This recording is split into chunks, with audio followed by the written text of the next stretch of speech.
Olá, me chamo Breno Giordano, sou estudante de licenciatura em História pela Unirio e atualmente sou voluntário no projeto de iniciação científica na pesquisa Primo Levi e as Escritas da História, sob a orientação do professor e doutor Pedro Caldas.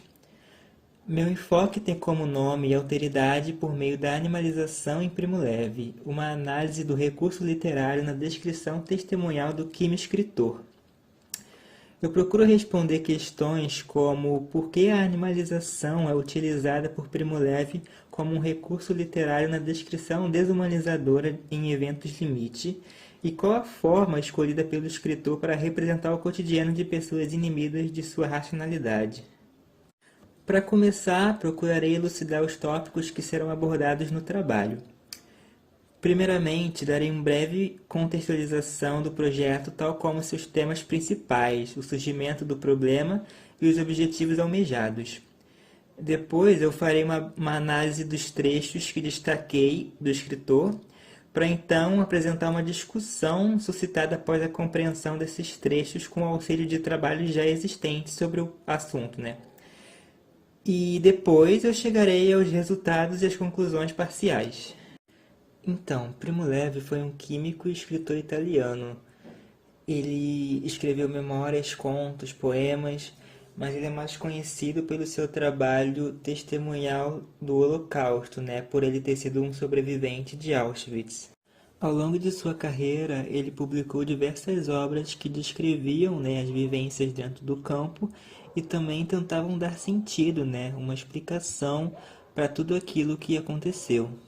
O foco da minha pesquisa está num dos seus livros mais famosos, chamado É Isto um Homem, publicado em 47, ou seja, 2 anos depois do fim da guerra.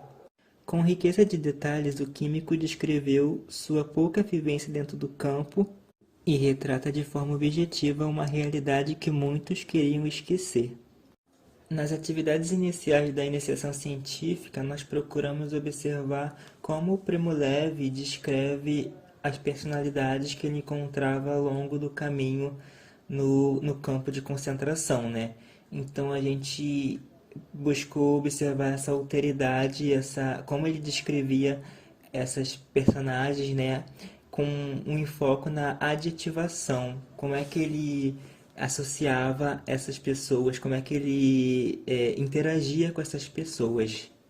E foi daí que surgiu o meu problema, A partir da comparação de personagens, eu percebi que existia uma característica que é a animalização muito frequente, Quando ele vai falar dessas pessoas, ele sempre faz uma comparação animal. E a partir daí eu tracei os objetivos principais que seriam fazer um levantamento inicial discutindo e comparando os trechos que serviram de base para a pesquisa e fazer um levantamento ao debate bibliográfico especializado em Levi feito no Brasil sobre o assunto. Para exemplificar, selecionei aqui 2 casos presentes no capítulo Os Submersos e os Salvos do É Isso um Homem, no qual o Primo Levi apresenta vários personagens que são descritos como destacados no campo por se salvarem e não submergirem como uma maioria. Então aqui primeiro temos o caso do Elias, que é descrito como um homem robusto, que só trabalha, que não pensa muito e por isso esse foi o motivo principal da sua salvação. Podemos ver nesse trecho aqui. De repente, aferra-o pelo peito com sua garra, puxa-o irresistivelmente para perto de si, vomita-lhe no rosto uma praga incompreensível, logo joga longe para uma palhinha e entre aplausos e risos os braços erguidos para o céu, como um pequeno monstruoso profeta, prossegue em sua fala furiosa e desatinada. É ladrão natural inocentemente, com a astúcia instintiva dos animais. Só há um caminho para a salvação, o de Elias, o da loucura e da bestialidade traiçoeira. Aqui podemos ver que o Elias é esse animal, essa coisa grotesca, que não pensa, que ele só faz o trabalho, ele só vive aquele dia para o trabalho, e por isso que ele é descrito como, abre aspas, um homem feliz, porque ele não pensa naquela realidade. Ele é um produto do campo, é o que todos acabariam sendo se não morressem naquele ambiente. A título de comparação, o Primo Levi utiliza o caso do Henry para fazer uma um contraste com o Elias, né? Diferente dele, o Henry é uma pessoa totalmente sagaz, uma pessoa que pensa muito, uma pessoa que sabe fazer artimanhas para conseguir se dar bem naquele meio. Eu selecionei esses trechos aqui, que ele também faz associação animal, porém de uma forma mais sutil. Assim como certos marimbondos paralisam as gordas lagartas peludas, fincando-lhes o esporão no único gânglio vulnerável, de um só golpe de vista, Henry avalia o sujeito, só um type, fala-lhes brevemente a cada qual com a linguagem apropriada, e o type é conquistado. E lá vai de novo, só pensando na sua caçada, na sua luta, duro e distante, fechado em sua carapaça, inimigo de todos, desumanamente astucioso e incompreensível como a serpente da Gênese. Nesse caso, a comparação animal é muito mais sutil, né? Nós vemos que ele é um marimbondo, né? Que ele paralisa a vítima que ele quer caçar, para conseguir o que ele quer naquele meio, né? É uma forma de você se dar bem, porém de uma forma mais ardilosa, diferente do Elias, que é totalmente grotesco, é totalmente braçal, né? É até interessante que ele utiliza o caso bíblico, né, da serpente da Gênese como esse ser ardiloso que consegue manipular suas vítimas para conseguir o que quer. Então, mesmo que esses personagens sejam tão diferentes, tão distintos dos outros, eles ainda na descrição literária do Primo Levi são comparados com animais, como se eles estivessem num zoológico, né, ali aprisionados, cada um com suas características, cada um com suas formas de sobreviver, né, e tentando uma forma de se dar bem nesse ambiente tão limitante, tão hostil.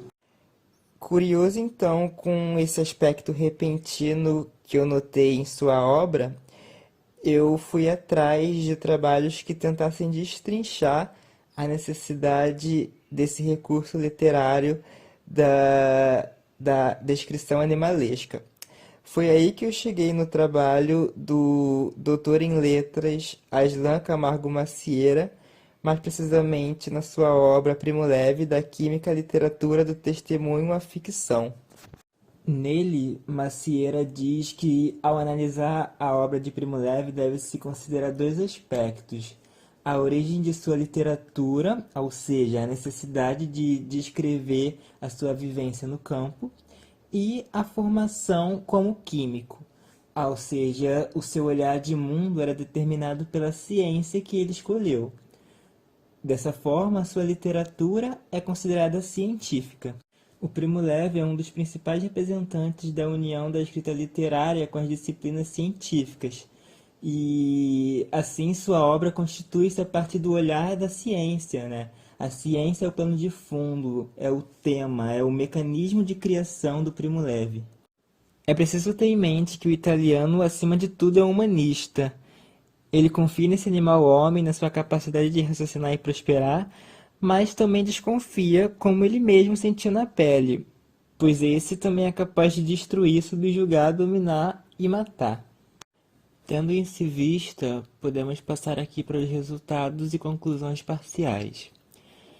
Percebemos que a literatura do químico não pode se dissociar da ciência, da técnica e da química, ou seja, a sua característica multifacetada é fundamental e circula a sua obra e a sua carreira e também a sua vida, né?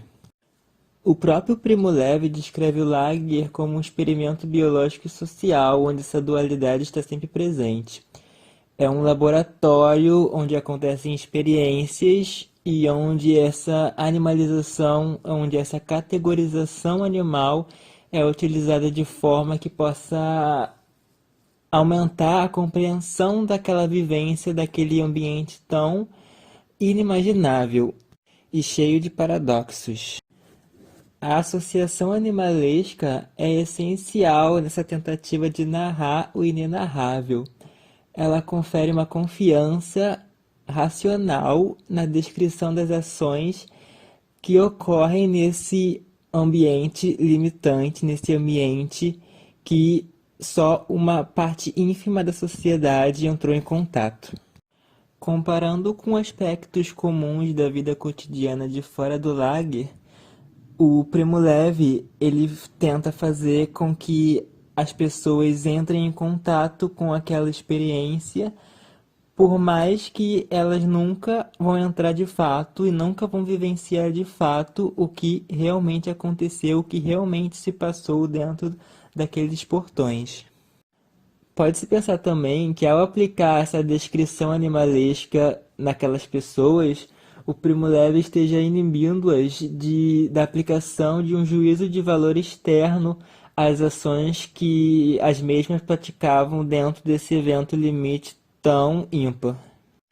É como se fosse um lembrete pela forma de que aquelas pessoas não estejam em situação de humanos, de que aquelas pessoas estejam inseridas em um ambiente que as empurraram ao limite do limite humano e que suas ações não correspondem, talvez não correspondam ao que se espera de um ser humano. E por fim, chegamos aqui às referências bibliográficas do trabalho. Gostaria de deixar claro que a pesquisa ainda está em seu momento inicial e que eu pretendo me aprofundar mais no tema. E espero que tenham gostado. Até a próxima.